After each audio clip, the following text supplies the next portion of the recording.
In the 6th year of our secret marriage, Tim and I decided to get a secret divorce, in order not to let his little girlfriend bear the infamy of being a mistress who takes the place of the original wife. He said, "I don't want anyone to know that we were ever married." I nodded and said nothing, just added an extra 0 to the property settlement. Tim's face changed. "Is there nothing in your heart except money?" I chuckled softly. "After being husband and wife for so many years, you still know me best." Hello, everyone. Welcome to my channel. Subscribe us to read wonderful novels every day. Now the story begins. Tim was taken to the hospital due to drunkenness. The nurse asked, "Which one of you is the patient's family member?" Irene and I stood up at the same time. "It's me." "I am." The nurse frowned. "Who is it exactly?" Irene stepped forward quickly. "It's me. Just tell me if there's anything." The nurse explained the precautions for accompanying the patient at night. Irene listened carefully. I turned sideways to look at Tim. His breathing was heavy. His brows were deeply furrowed. The corners of his eyes were red, but his lips were pale and bloodless. I hadn't seen him like this for many years. One can practice their alcohol tolerance, but to a large extent, it depends on one's constitution. And Tim happened to be allergic to alcohol.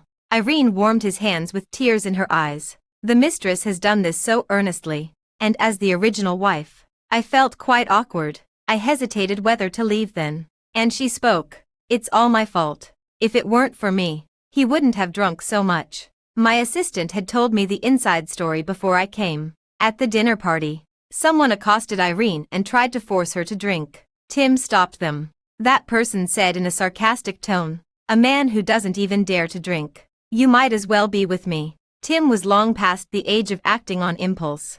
But that night, he just lost his temper and started a drinking contest with that person. People who are familiar with Tim know that he doesn't have a good alcohol tolerance. But if he's willing to risk his life to drink with you, you might not even be able to outdrink him. When he was young, frivolous and acting recklessly, he was admitted to the hospital several times because of such behavior. The last time was the 2nd year of our marriage. He was spitting blood in the hospital, and I had a car accident on the highway. Since then, he changed. Irene asked, "Ms. Jean, did he protect you like this before?"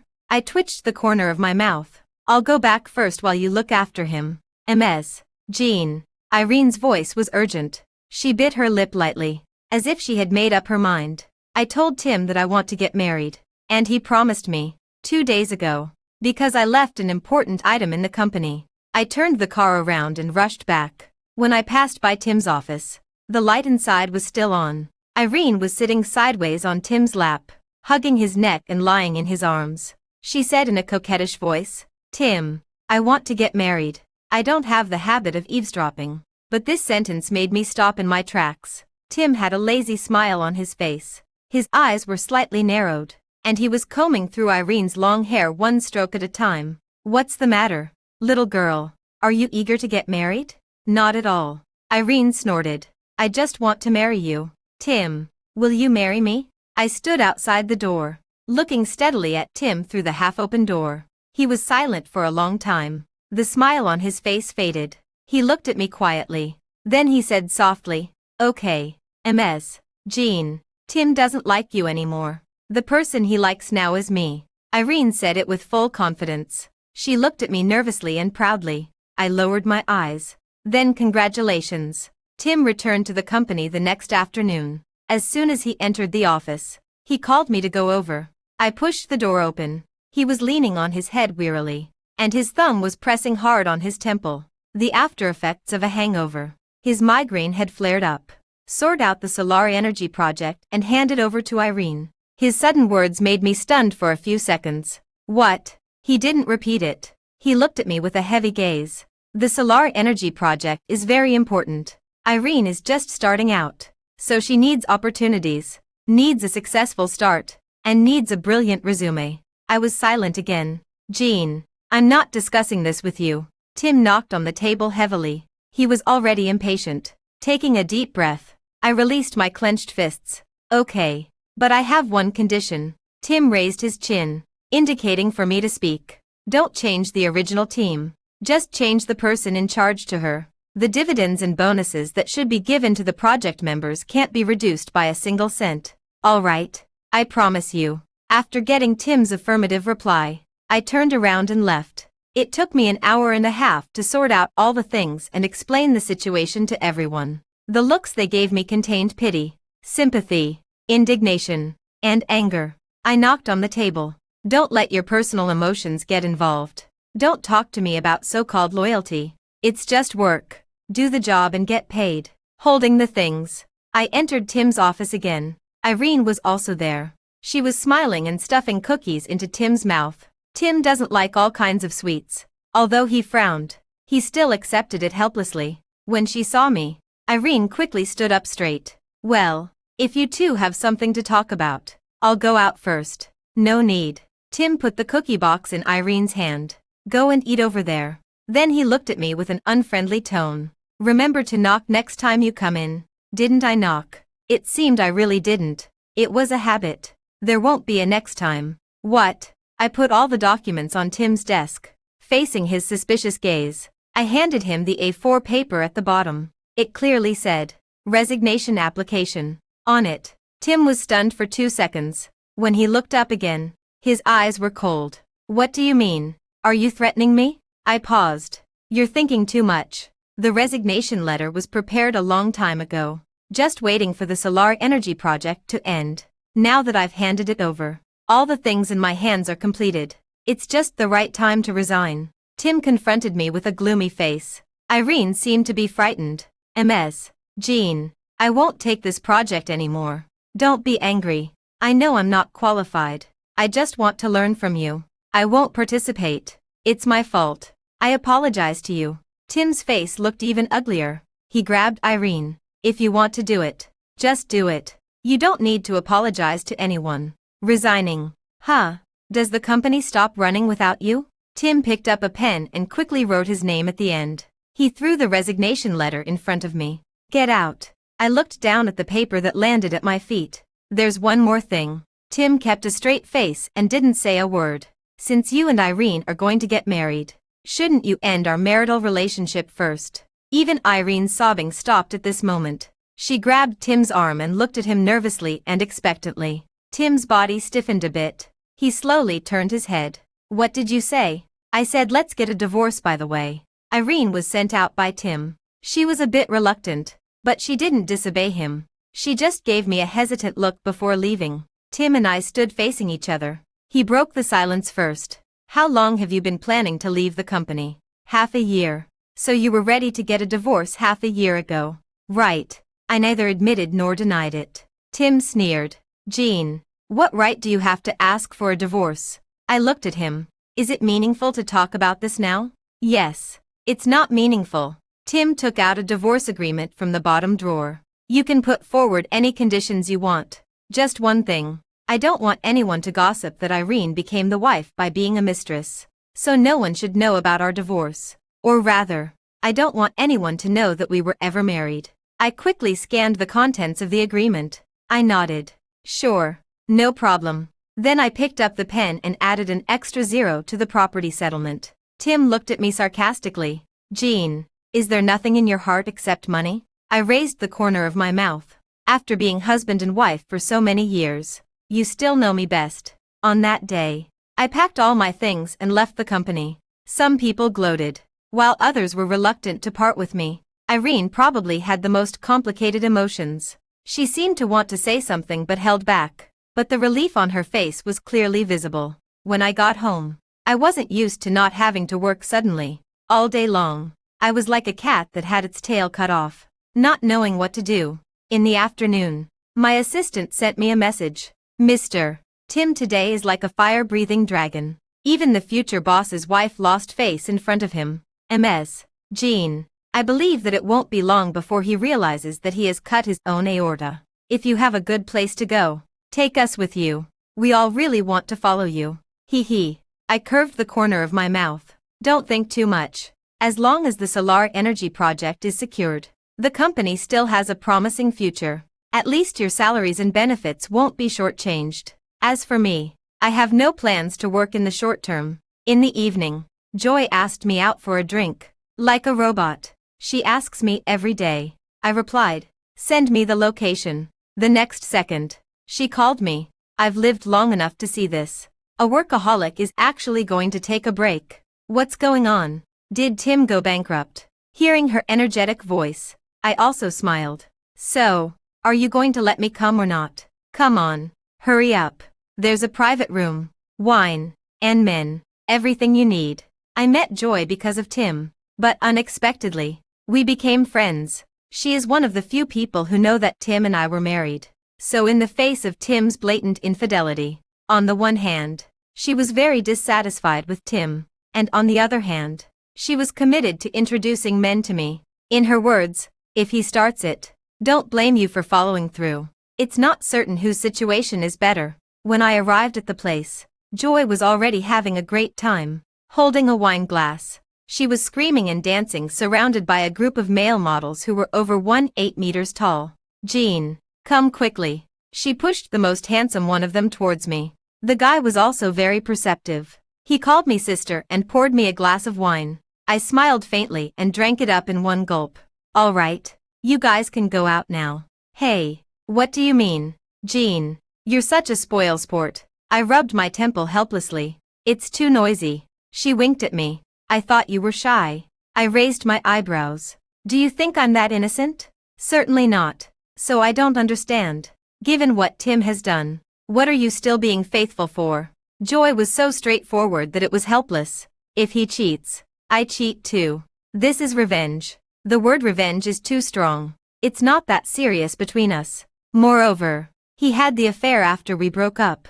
Does he admit it? Joy sat up straight, her eyes shining. I think I've found a blind spot. I asked Joy what she meant, but she wouldn't say, acting all mysterious. All right, actually, I came here mainly to tell you that I'm going abroad in a while. What for? Traveling, doing business, going to school. Oh, I got the admission notice from the business school and I'm going to study for a master's degree. What about your job? You and Tim. I've already resigned. As for me and Tim, we've made an appointment to go to the Civil Affairs Bureau tomorrow. It was almost inevitable that Tim and I would end up like this. I always thought I didn't care much. But when Joy's eyes turned red, I couldn't help feeling a pang of sadness in my heart. Is he being unreasonable again? No. Is he deliberately targeting you? No. Why should you resign? If anyone should leave, it should be him. Joy and I drank cup after cup.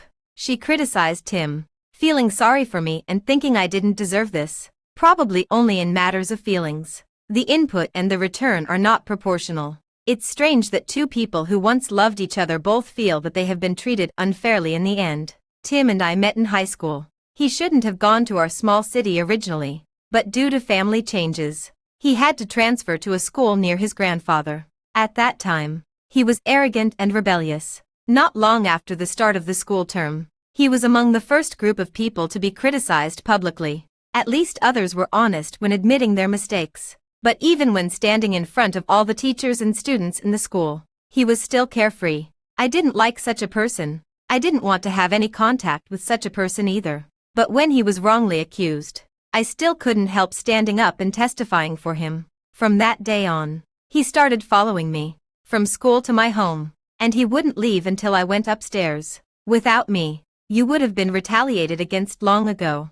Good student, you should stay out of such things in the future. He didn't care whether it was getting into fights, being wrongly accused, or being misunderstood and punished. He didn't care. But when my father's fist was about to fall on me after hitting my mother, he rushed up and knocked my father down with a kick. My mother shrieked, supported my father, glared at me furiously, and called me a bitch. Tim froze. The next second, he grabbed my hand and we ran. He cooked me a bowl of noodles. He cooked them for too long, and they got all lumpy. He put too much soy sauce, making it a bit too salty. The greens were added too late, so they were just as they were. It was the worst noodles I had ever eaten, but I ate them all, not even leaving a drop of the soup. In those turbulent days of our youth, the two of us, walking alone in the world, warmed each other and supported each other as we moved forward. But everyone was against us. The school opposed puppy love. Tim's family looked down on me haughtily. I've seen many people trying to climb the social ladder, but this is the first time I've seen someone so young doing it. My mother's eyes turned red with anger, and she slapped me, saying that I was a disgrace. Tim was forcefully taken away, and I became an outcast at school. But he escaped, bringing all his lucky money and injuring his leg in the process. He said, "Let's elope." I hugged him and pressed my head against his. "Just 1 year. We'll get into the same university. Then no one will be able to stop us. Just 1 year." Tim arrived at the Civil Affairs Bureau earlier than me. When I got out of the car, he was standing there, his eyes slightly narrowed, a cigarette between his fingers, and his thumb pressing on his temple. Noticing my gaze, he raised his eyes and put out the cigarette. "Let's go." The divorce process went very smoothly. The moment I got the divorce certificate, I couldn't help but heave a sigh of relief. "What about your things in the house?" "Throw them away." We turned around and walked in opposite directions. There were still a lot of things left for me to deal with. I found some familiar organizers and asked them to clear out all the mail-related things in the house and pack up and seal the rest. Halfway through the process, a young girl took out a 36-inch photo frame from the study. "Sister, what should we do with this?" Inside the cracked glass frame that looked like a spider web was an enlarged red registration photo. Looking at the two people in the picture, leaning their heads against each other, smiling happily, I felt a bit dazed. This was the photo that Tim and I had hung above the bed, replacing the wedding photo. At that time, we didn't take wedding photos, let alone hold a wedding. We just quietly got a marriage certificate without telling anyone. The reason was that his family didn't approve of our relationship. If we insisted on being together, we could only have a secret marriage. I didn't care, but Tim was sad about it for a long time. At first, he said that once he got on his feet, he would make it up to me and make our marriage public. Later, he said it didn't matter. As long as we were happy, we didn't need to care if others knew about it. After that, he smashed the photo frame and said viciously, "I'm really glad I listened to my mom." Throw away the photo frame and put the photo in the shredder. After dealing with everything, I boarded a plane to go abroad a week later. I changed my SIM card and didn't tell anyone except Joy. The days when I first arrived abroad were chaotic. I had to find a place to live, get familiar with the roads, buy things, and go through the enrollment procedures. The unfamiliar environment and language made me feel extremely empty and lost. But soon, the busy studies dispelled all these feelings. When I had a video call with Joy at night, she said, "I met Tim today. Doesn't he know that you went abroad?" "Yeah, no wonder. What's up?" Joy said that someone at the dinner table asked about me and why they hadn't seen me for a long time. Irene couldn't wait and blurted out, "Jean has already left the company. From now on, I'll be in charge of her work. You can contact me if you have anything." Just like she didn't like Tim, Joy didn't like Irene either. She said coolly, "Of course your small company can't keep our Jean. She left because she has better prospects." Tim sneered sarcastically, "She's found a new job." "No. She went abroad." "You don't know." When Tim heard that you went abroad, he stood up abruptly and spilled a bowl of hot soup on Irene's leg. Irene let out a cry of pain, but Tim ignored her and just stared at me, his face turning pale. I just listened to what Joy said as a piece of gossip and didn't take it to heart. 3 days later, Joy contacted me irritably. "I want to kill Tim. He comes to the company every day to block me and asks where you've gone. I asked him why he's looking for you, but he won't answer. The smell of cigarettes on him is so strong that it can choke people to death." I was silent for a few seconds. "If you're annoyed, you can tell him. It doesn't matter. There's no need to hide it." I didn't really intend to hide it from him. I just thought there was no need to tell him. But Joy refused firmly. "No. Why should I tell him? I won't tell him. By the way, get ready to welcome me. It's your birthday in 10 days, and I'll come over to celebrate with you." Joy always attaches great importance to so-called birthdays and festivals. Maybe it's because of her romantic sentiment. She not only prepares nice gifts for me but also expects the same from me. As a result, someone like me who didn't care about birthdays since childhood has somehow come to value them as an adult. It was a bit cold that day. I went to the airport to pick up Joy. As soon as she saw me, she gave me a big hug. "You've lost weight. Your chin is so sharp. But you look energetic. Seems like you haven't been mistreating yourself." I smiled and took her back to my place. While she was taking a shower in the bathroom, I opened the door and walked out. Under the dim streetlights, Tim was standing there wrapped in a black coat. He turned up the collar, covering his chin. His gaze was very deep, and when he looked at me, It was as if he was wrapping me completely with his eyes. You followed Joy. She'll be angry if she finds out. Tim didn't say anything, just looking at me like that. After a long silence, he turned around and left. Tim was in a very bad state. He had a fever. The low-grade fever for no apparent reason had been torturing him for a week. He couldn't sleep well. Since the day Jean asked for a divorce, he hadn't had a good night's sleep. When he found out that Jean had gone abroad, his insomnia reached its peak. Anxiety and emptiness. He felt as if he had suddenly been placed on the edge of a cliff. There was no one to hold him back. He could fall at any moment. Sitting on a bench in a foreign country, in a place that was clearly strange to him, Tim suddenly let out a sigh of relief and felt a bit drowsy. Irene's phone call came in. She roared hysterically. You went to find her. We're already divorced. Didn't you say you wanted to start over? Weren't we in agreement? Tim's breathing was steady. We also agreed that you would act with me. Irene suddenly fell silent. Just as Tim was about to hang up the phone, she started crying. But you didn't reject me when I hugged you. We kissed. You said you wanted to give it a try with me. I can feel that you like me. Tim, come back. Okay. I'll accompany you to start over. Let's start over. Tim had already closed his eyes and leaned back, relaxing his whole body. But you're not her. Then what should I do? I love you. Tim hung up the phone and turned it off. He had found Jean. This made his heart feel at ease. Tim's appearance made me feel a bit dazed. His silence was as if he was just passing by and didn't have a specific purpose. But he had clearly followed Joy here. I didn't know what he really wanted to do. Joy stayed here for 3 days. We went shopping, had meals, and she even pretended to be a student in our classroom. There are quite a few high-quality guys in your class. Broad shoulders, narrow waists, long legs, and six-pack abs. If you're feeling lonely, you can relieve your boredom with one of them. I covered her mouth. Thanks, but no need.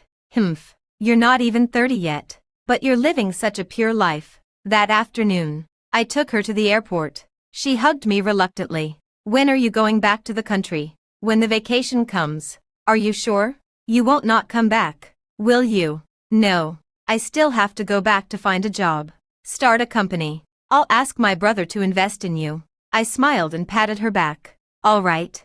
Go in. Have a safe flight. When I came out of the airport, a black car stopped in front of me. The car window rolled down, and Tim said, Get in. I'll drive you home. I didn't notice during our brief encounter that day that Tim had lost a lot of weight. There were dark circles under his eyes, and he looked depressed and low. I opened the car door and got in. He drove me back to my place with ease. I said, Let's have a talk. I invited Tim into my house. I was making coffee in the kitchen while he sat on the sofa. When I came out with 2 cups of coffee, Tim had already fallen asleep.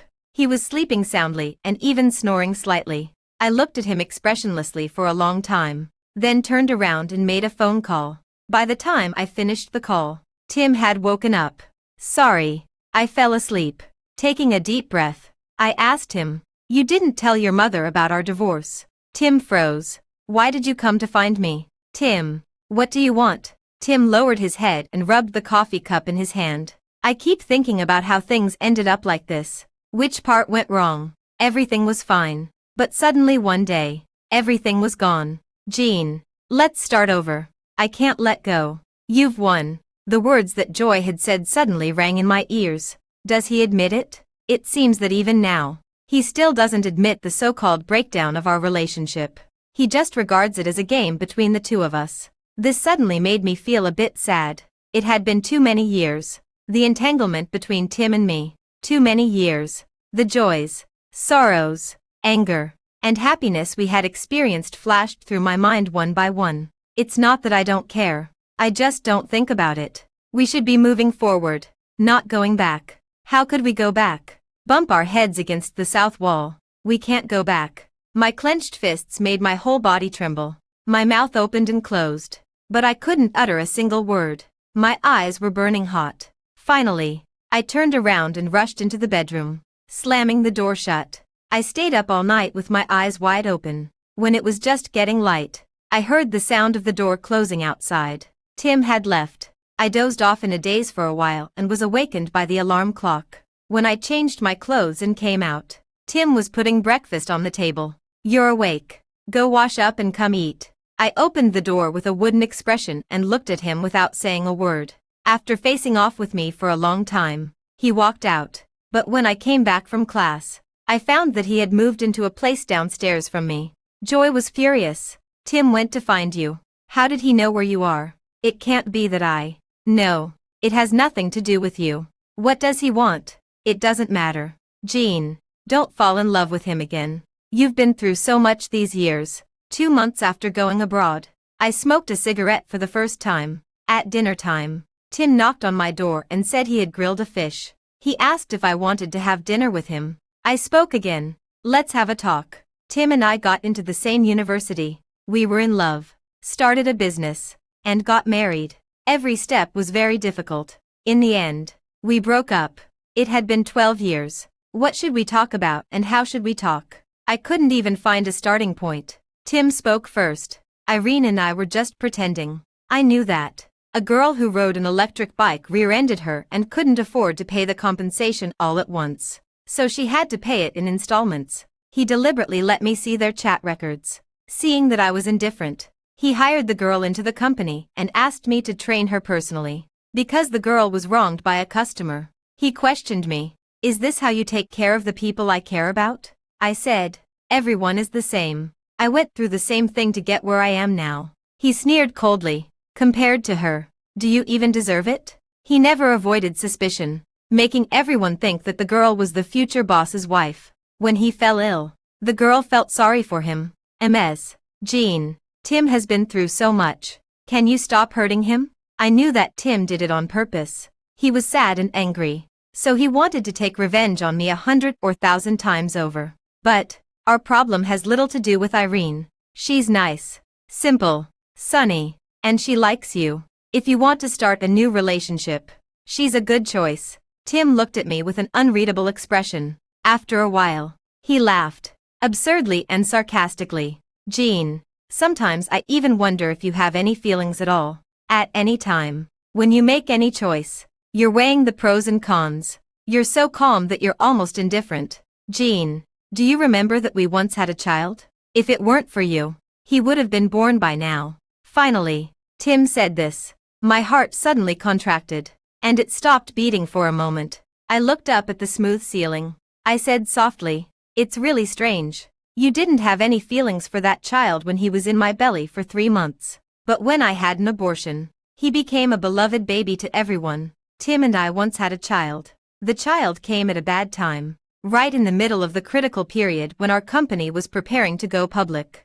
And I had very strong pregnancy reactions. Tim felt sorry for me and asked me to take a vacation and rest well. I didn't agree and forced myself to deal with business despite my discomfort. Finally, I started bleeding. Tim got really angry and forced me to stay in the hospital to protect the fetus. I lay in the hospital for a week, and my computer and phone never stopped ringing. Tim slammed my computer down with a dark face. Do you think the world can't function without you? We had a huge argument. Tim unilaterally announced, I'll transfer the work in your hands to someone else. You're not going to work anymore. Stay at home and rest. I'm not discussing this with you. He was worried about me. He cared about the child. And my condition really wasn't good.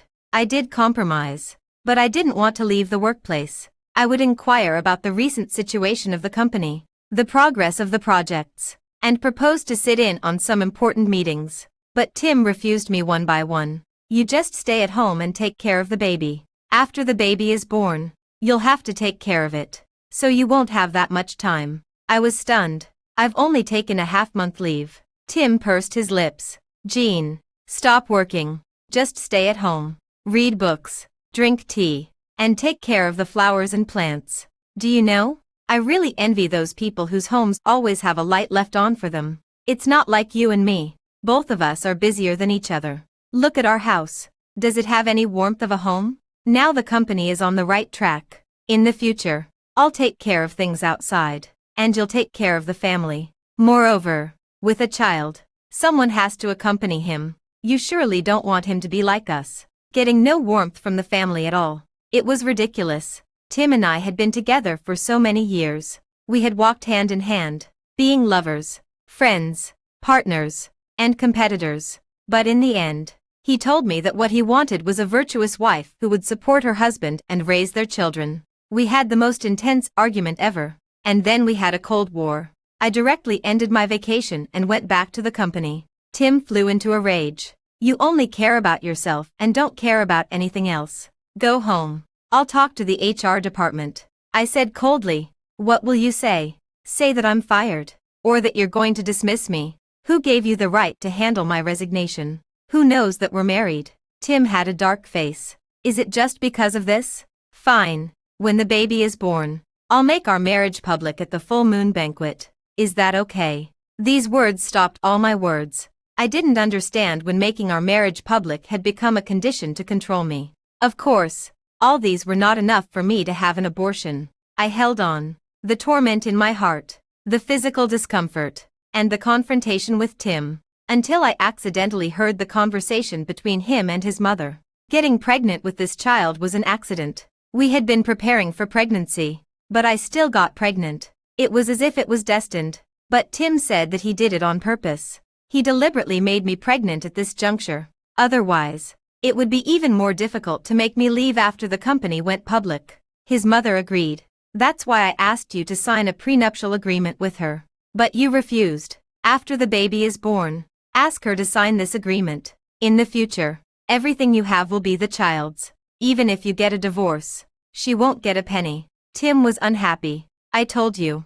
Don't scheme against her. Is this scheming? I'm doing it for your own good. Once a woman's heart is set on other things, she won't care about the family. Look at your life. Does it look like you have a family? You don't even have a hot meal. And no one helps you tidy up your clothes. Jean is not an obedient woman. If you don't make her completely dependent on you, how can you control her? Tim was silent. He held that agreement for a long time and finally put it in his bag. I knew that he had taken his mother's words to heart. This made me shudder. How ironic. A child who was still an embryo had become my weakness. He was a tool for others to scheme against me and tie me down. I had to give up myself for him. Could I do it? I couldn't. I was calm, indifferent, and selfish. So after just thinking about it for one night, I made an appointment for an abortion. Tim was shaking. I just want a normal family life. Am I wrong? Husband, wife, and child. A family has its own division of labor. We always have to make sacrifices. Why can't it be you? I looked at Tim. Then why does it have to be me? You work. You start a business. Is it just for your wife, children, and family? That's your dream, your career, your achievement. What about my dream, my career, my achievement? Tim, if you want to find a virtuous wife and good mother, go find one. Don't try to turn me into that kind of person. Tim's face looked ugly, and he looked at me with a hint of bewilderment. It was just like the boy who had injured his leg and hugged me when he was 17. Tim went back to the country. His cooperation with Solar Energy was imminent. I had to go to school and also took on a consulting job for a company. I was so busy that I could hardly find time to rest. After having this conversation with Tim, I thought we wouldn't meet again, but a few days later, he appeared downstairs again. After a silent look at each other, I wanted to ignore him and leave, but he suddenly called out to me. I brought some of your favorite food. Let's have dinner together tonight. Tim, you're just wasting your time. You should be very busy at this stage. Don't do such meaningless things. I'm not busy for now. I have time. And this is not a meaningless thing. I looked at him suspiciously. Aren't you supposed to be pushing forward the project with Solar Energy at this stage? We didn't sign the contract. He said these two words casually, but my ears rang for a few seconds. What did you say? There was a problem with the project with Solar Energy, and we didn't sign it. Tim, do you know what you're talking about? It's just a business deal. You don't have to react like this. Tim, you're too arrogant. You don't know what you've lost. After having an unpleasant argument with Tim, I went to school. On the way, I called Joy and asked her to ask her brother to try his best to take over the opportunity of Solar Energy. At the same time, I asked her, do you know what caused it? Joy paused. I heard some news. It said that there was a conflict during the signing, and Tim hit someone. By the way, is the cooperation with Solar Energy very profitable? I hummed in agreement. It's like an endowment insurance for your brother's company. Really? Although Joy was skeptical, she still told her brother. Half an hour later, I received a transfer of 7 digits in my bank card. My brother said thank you. In the evening, when I got home, I heard crying before I even went upstairs. It was Irene. Why do you say you don't like me? You like me. I can feel it. Otherwise, you wouldn't give up the solar energy project for me. Tim, wake up. There's no possibility between you and Jean anymore. Can you say that during the time we were together? Even if it was just acting. You didn't develop real feelings. Standing downstairs, I hesitated. I didn't want to get involved in their affairs. But I was so tired. I just wanted to go back to bed and sleep. In the end, I still raised my feet and walked up. After turning a corner, I saw Irene hugging Tim tightly and crying uncontrollably. Tim's expression was a bit complicated. His hands hanging by his sides clenched and then relaxed. And then clenched again. Until he noticed me. In an instant, he pushed Irene away. Irene hit the wall and let out a muffled groan. I reached out to support her, but she angrily shook me off. Jean, I'm begging you. Can you stay away from Tim? Just let him go. Shut up. You don't love him anymore. Otherwise, you wouldn't have given up your child. He can't see it clearly, but I can see it very clearly. Irene, I told you to shut up.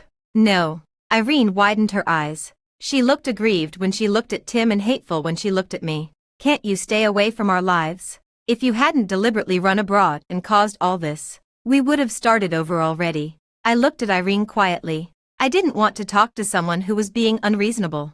They always only talked about emotions and not about reason. So I turned to Tim. Control her. People will call the police if she disturbs the neighbors like this. Irene still wanted to rush towards me, but Tim frowned and grabbed her. Can you stop making a scene? I didn't know what happened between them later. I saw Tim again 2 days later. Fresh daisies. I just bought them. He had a flattering smile on his face, and I walked past him expressionlessly. He grabbed me. Things aren't as you heard. There's nothing between me and Irene. I've already asked her to go back to the country. She won't bother you anymore.